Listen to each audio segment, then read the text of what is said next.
সবাইকে স্টক অবজারভারের পক্ষ থেকে শুভেচ্ছা জানাই। বন্ধুরা, আজ আমরা লাইফ ইন্স্যুরেন্স সেক্টর নিয়ে বিস্তারিত আলোচনা করব। একই সাথে এই সেক্টরের তিনটি গুরুত্বপূর্ণ স্টক নিয়ে আপডেট দেব। স্টকগুলো হলো রূপালী লাইফ, মেঘনা লাইফ এবং পপুলার লাইফ। আলোচনাটি শেষ পর্যন্ত শুনতে থাকুন। আলোচনাটি শুরুতেই সবাইকে রিকোয়েস্ট করব, ডিসক্লেমার অংশটি আপনারা ভালো করে পড়ে নেবেন। পুঁজিবাজার ঝুঁকিপূর্ণ। আপনার কোনো পার্সোনাল বাই এবং সেলের কারণে আপনি যদি ক্ষতিগ্রস্ত হয়ে থাকেন, সে দায় স্টক অবজারভার বহন করবে না। শুরুতেই ডে চার্টে দেখে নিচ্ছি লাইফ ইন্স্যুরেন্স সেক্টরের অবস্থান। সেক্টরটি একটা বড় রকমের পতনের পর এটি 77 থেকে 78 এই জোনটিতে এসে সাপোর্ট নেয় এবং এখান থেকে একটা ছোটখাটো রিভার্সাল আমরা লক্ষ্য করছি এবং আবারও একটা পতন আমরা এখানে লক্ষ্য করছি। মূলত এই সেক্টরটি এই জোনটিকে আবারও একটা রিটেস্ট করে এবং বর্তমানে এখানে একটা ডবল বটম প্যাটার্ন ফর্ম করে এবং এই জোনটি তো আমরা লক্ষ্য করছি একটি ডবল বটম প্যাটার্ন ক্রিয়েট হয়ে আছে এবং এটি একটি কিন্তু রিভার্সাল সিগন্যাল। সো এখান থেকে আবারও ঘুরে দাঁড়ানোর চেষ্টা করছে এবং লাস্ট ট্রেডিং সেশনে আমরা যেটি লক্ষ্য করছি, এটি 20 এক্সপোনেনশিয়াল মুভিং অ্যাভারেজের কিছুটা উপরে অবস্থান করে। সো এইটি বর্তমানে 80 পয়েন্টে অবস্থান করছে এবং এখানে কিন্তু একটি রেজিস্ট্যান্স ছিল 20 এক্সপোনেনশিয়াল মুভিং অ্যাভারেজের একটি রেজিস্ট্যান্স লাইন। সো এই লাইনটিকে অতিক্রম করার চেষ্টা করছে, যার কারণে এই সেক্টরের কিছু কিছু স্টকে আমরা লাস্ট ট্রেডিং সেশনে কিছুটা মুভমেন্ট লক্ষ্য করেছি। আর বর্তমানে এখানে একটা রেসিস্ট্যান্স ফেস করবে 81। এই জোনটিতে আসলে একটা সাপোর্ট নিচ্ছিল এবং এখানে কিছুটা কনসোলিডেশন আমরা লক্ষ্য করেছি এবং আমরা এর আগের আলোচনায়ও জানিয়েছিলাম যে সেক্টরটি এই জোনটিতে কনসোলিডেশন হচ্ছিল, কিন্তু এরপরও ইন্টারেস্টিংলি আমরা একটি ব্যাপার লক্ষ্য করছি, খুব স্মল ভলিউম নিয়ে কিন্তু এই যে নেগেটিভ প্রাইস অ্যাকশনটি এখানে ঘটেছে এবং আমরা এখানে লক্ষ্য করছিলাম যে এই কনসোলিডেশন ফেজে কিন্তু ভলিউম কিছুটা বৃদ্ধি পাচ্ছিল এবং এখানে 20 এক্সপোনেনশিয়াল মুভিং অ্যাভারেজের উপরে দাঁড়ানোর পর কিন্তু ভলিউম অনেকটা বৃদ্ধি পেয়েছিল। সো এই জোনটি কিন্তু একটা সাপোর্ট ছিল একটা সময়, 82, 81 থেকে 82। এখন এই জোনটি কিন্তু এখন রেসিস্ট্যান্স হিসেবে কাজ করবে। সো 81 থেকে 82 পর্যন্ত সেক্টরটি কিন্তু কিছুটা এখনো সেল প্রেসার ফেস করবে এবং এই জোনটিতে হয়তো একটু টাইম নিতে পারে। সো যেহেতু সেক্টরটিতে এখন একটি রিভার্সাল সিগন্যাল আমরা দেখতে পাচ্ছি, একটি ডবল বটম প্যাটার্ন এবং এটি একটি রিভার্সাল সিগন্যাল। সো আপাতত আমরা এই সেক্টরের গন্তব্য ধরে নিচ্ছি 86, তার যে রিসেন্ট প্রিভিয়াস হাই এটিকে চেস করবে এবং এই জোনটিতে যাওয়ার পথে যে রেজিস্ট্যান্স গুলো ফেস করবে আমরা অলরেডি মেনশন করেছি 81 থেকে 82। এখানে কিছুটা সেল প্রেসার ফেস করবে এবং আবারও এখানে একটা রেজিস্ট্যান্স ফেস করবে 84.4 এবং 86 এ একটি রেজিস্ট্যান্স ফেস করবে। ফাইনালি আমরা আপাতত আমাদের টার্গেট সেট করছি 86, কারণ ওভারঅল মার্কেট কিন্তু এখনো অতটা স্ট্রং না এবং এই সেক্টরটিতে কিন্তু ভলিউম এখন আমরা লক্ষ্য করছি যদিও কিছুটা বৃদ্ধি পেয়েছে, কিন্তু স্যাটিসফ্যাক্টরি কিন্তু সে অর্থে ভলিউম আমরা এখনো দেখতে পাচ্ছি না। সো আপাতত সেক্টরটির কারেকশন শেষ ডিউ টু মার্কেট সিচুয়েশন। সেক্টরটি এখন কিছুটা অফ ট্রেন্ডে আছে। সো সেক্টরটি যদি এই জোনটিকে অতিক্রম করতে পারে তাহলে কিন্তু একটা স্ট্রং মুভ নেবে এবং এই সেক্টরের যে স্টকগুলো হিস্ট্রিক্যালি ভালো একটা পারফরমেন্সের মধ্যে ছিল, সেই স্টকগুলো আবারও একটা ভালো প্রাইস অ্যাকশন সেই স্টকগুলোতে হতে পারে।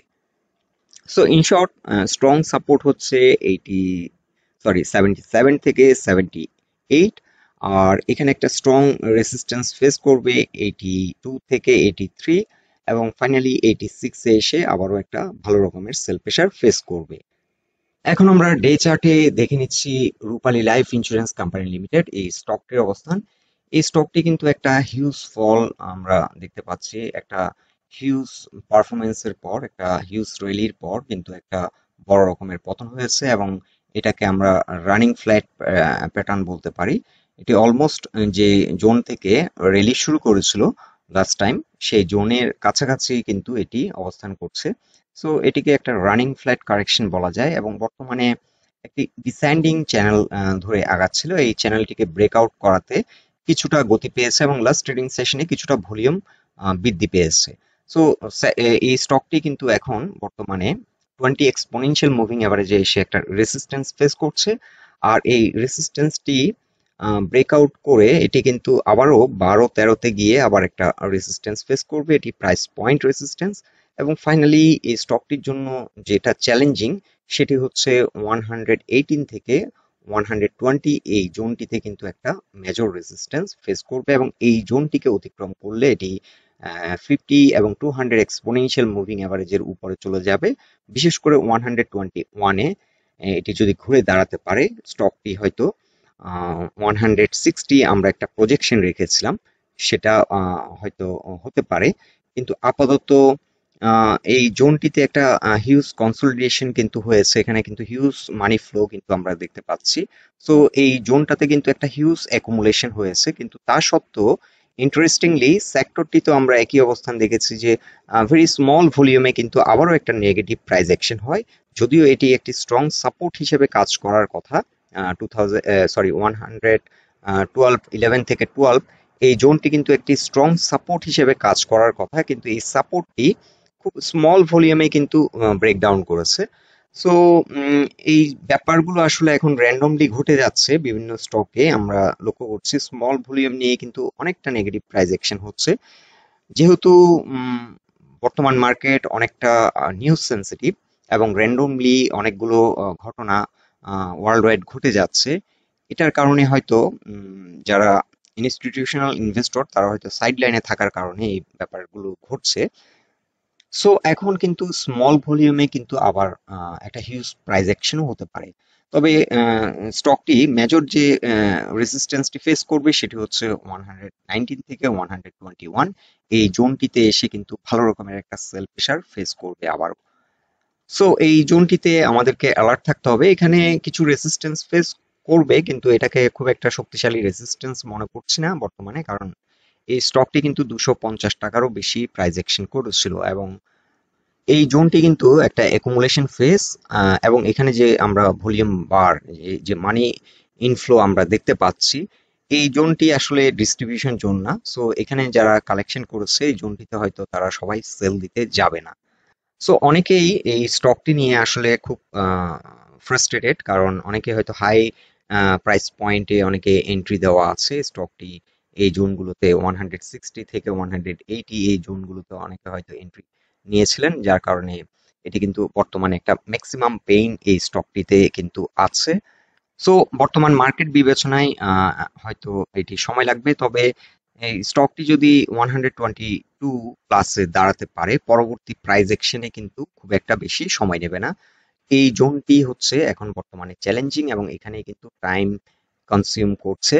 আর 122 প্লাসে যদি স্ট্রং একটা অবস্থান ক্রিয়েট করতে পারে তাহলে পরবর্তী হয়তো একটা লং র্যালির দিকে এগিয়ে যাবে। এখন আমরা ডে চার্টে দেখে নিচ্ছি Magna life insurance company limited এই স্টকটির অবস্থান। এটিও কিন্তু সেম রূপালী লাইফের মতো একটি সেম প্যাটার্ন, এখানে একটি ডবল বটম প্যাটার্ন ক্রিয়েট করেছে, করার পর কিন্তু একটা রিভার্সাল, এরপরে আবার একটা রিটেস্ট, রিটেস্টও কিন্তু আমরা দেখতে পাচ্ছি আবারও একটা ডবল বটম প্যাটার্ন ক্রিয়েট করে আছে। এবং এখানেও আমরা দেখতে পাচ্ছি সেম এই যে নেগেটিভ প্রাইস অ্যাকশনটি হয়েছে, এখানে একটি যে কারেকশন, এই কারেকশনে কিন্তু ভলিউম একেবারেই নগণ্য। সো খুব একটা মানি আউটফ্লো আমরা দেখতে পাচ্ছি না কারেকশনে। সো এদিক থেকে বিবেচনায় আমরা যেটা দেখতে পাচ্ছি এটি হয়তো স্মল ভলিউমে আবারও একটা ভালো প্রাইস অ্যাকশন হতে পারে। তবে এই স্টকটির জন্য কিন্তু মোস্ট চ্যালেঞ্জিং জোন হবে 90, এবং তার আগে এখানে কিন্তু 80 জোনটিতে কিন্তু ভালো রকমের একটা সেল প্রেশার ফেস করবে, যেহেতু স্টকটি 250 এবং 20 এক্সপোনেনশিয়াল মুভিং অ্যাভারেজের নিচে এখন অবস্থান করছে। এইটি এই জোনটি কিছুটা চ্যালেঞ্জ ফেস করবে, এবং এইটির উপর ঘুরে দাঁড়াতে পারলে স্টকটি আবার তার যে রিসেন্ট প্রিভিয়াস হাই 90 এই জোনটিকে চেস করবে এবং এখান থেকে হয়তো একটা হায়ার হাই ক্রিয়েট করবে বলে আমরা আশা করছি। স্টকটি আপ টু 108 পর্যন্ত আমরা টার্গেট সেট করতে পারি বর্তমানে, তবে এই জোনটিতে আমাদেরকে খুব অ্যালার্ট থাকতে হবে। 90তে আমরা একটা এই স্টকটিতে একটা হিউজ সেল প্রেশার আসবে, কারণ এখানে যে ভলিউম, এখানে অনেকে হয়তো আটকে আছেন কিংবা অনেকে হয়তো এভারেজ ডাউন করেছেন, তারা কিন্তু এই জোনটিতে ভালো রকমের একটা সেল প্রেশার ফেস করবে, ক্রিয়েট করবে। সো আপাতত রূপালী লাইফ এবং ম্যাগনা লাইফ দুটি স্টকই আমরা দেখতে পাচ্ছি এন্ট্রি নেওয়ার জন্য খুব ভালো একটা পজিশন, এবং এটি কিন্তু এই দুটি স্টকই কিন্তু হিস্ট্রিক্যালি আমরা দেখতে পাচ্ছি ভালো একটা পারফরমেন্স, একটা ট্র্যাক রেকর্ড আছে। এবং not only that, life insurance সেক্টরে এই দুটি স্টকই বরাবরই কিন্তু ভালো পারফরমেন্স করছিল। যখন সেক্টরটি একটা লং র্যালি লং র্যালি করছিল, তখন কিন্তু এই দুটি স্টকই খুব ভালো পারফরমেন্স করেছিল লাস্ট টাইম আমরা লক্ষ্য করছি। এছাড়াও আরো একটি পোটেনশিয়াল স্টক এই সেক্টরে, সেটি হচ্ছে popular life insurance company limited. এই স্টকটিও কিন্তু সিমিলার একটা প্যাটার্ন কিন্তু ক্রিয়েট করেছে। এই স্টকটি আমরা দেখতে পাচ্ছি এখানে একটা ভালো পারফরমেন্স করেছিল, আপ টু 99 পর্যন্ত হিট করেছিল, এবং এরপরে কিন্তু বড় রকমের একটা পতন, এবং এইটিও কিন্তু একটা রানিং ফ্ল্যাট কারেকশন বলা যায়। কিন্তু বর্তমানে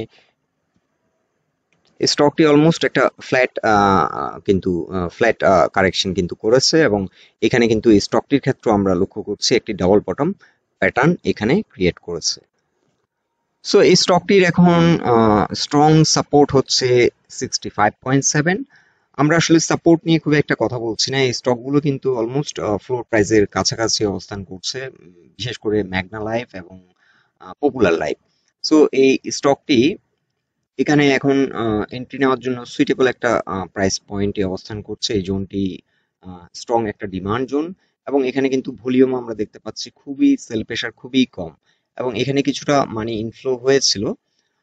আর এখানে কিন্তু আমরা দেখতে পাচ্ছি যে যেহেতু সেল প্রেশার কম, এখন কিন্তু গ্র্যাজুয়ালি বুল কিন্তু এই স্টকটিতে এখন পজিশন নিচ্ছে বুলরা। সো স্টকটি এখন 69.4 এই জোনটিকে অতিক্রম করলে কিছুটা গতি পাবে। এখানে একটা রেজিস্ট্যান্স ফেস করছে, যেহেতু একটি স্ট্রাকচার, এখানে একটি স্ট্রাকচার ব্রেকডাউন করেছে, এখন এই স্ট্রাকচারে ইন করতে কিছুটা সময় নিচ্ছে। এটি 70-র উপর দাঁড়িয়ে গেলে কিন্তু স্টকটি পরবর্তী প্রাইস অ্যাকশন হতে খুব একটা বেশি সময় নেবে না। তবে এখানে একটা সেল প্রেশার আবারও ফেস করবে 72.5, এই জোনটিতে একটা সেল প্রেশার ফেস করবে। এখানে 200 এক্সপোনেনশিয়াল মুভিং অ্যাভারেজের রেজিস্ট্যান্স লাইন, এবং তার কিছুটা নিচে 50 এক্সপোনেনশিয়াল মুভিং অ্যাভারেজের রেজিস্ট্যান্স লাইন।